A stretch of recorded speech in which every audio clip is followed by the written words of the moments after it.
ایمان د کاملېدی نشي چې تر څو پورې ستا په زړه کې د حضور سرور کائنات صلی الله علیه و آله وسلم محبت نه وي.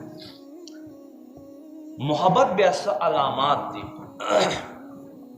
محبت انسان مجبوروي څه طرف ته؟ هغه طرف ته چې کوم د محبوب ادا وي، محبوب انداز وي.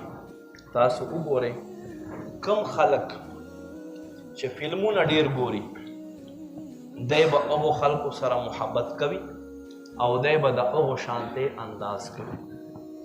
تاسو به چېرته ماته یو عالم هم ونه ښایي چې د چېرته د یو اکټر په شان ویښته جوړ کړي وي یا د هغه په شانتې دا خپل ګرځېدل کوي.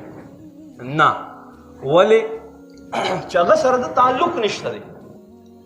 و زه دې خوا راوړم چې کله تا په الله محبوب سره تعلق شو نو هغه یوه خبر به تا ته خوند درکوي، ستا په زړه کې به ځای جوړوي.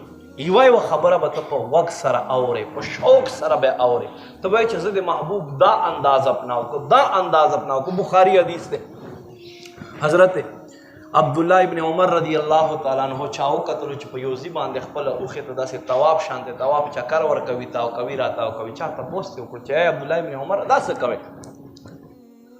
وی نور نه یم خبر، خو سرور کائنات فخر موجودات صلی الله علیه و وسلم ما په دې مقام کتلی و چې خپله اوښې تاو کوله را تاو کوله، بس د هغوی سنت زه ادا کوم.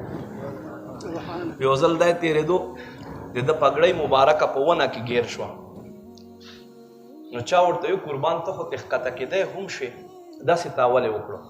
وی ما ځکه وکړه چې حضور سرور کائنات صلی الله علیه و آله وسلم ما کتو چې د ونې لاندې تېرېدو او دوی پګړۍ پکې ګیر شوې وه، مې چې په هغه سنت باندې زه عمل دی به چې مکې نه مدینې ته تلو یا مدینې منورې نه مکې مکرمې ته راتلو.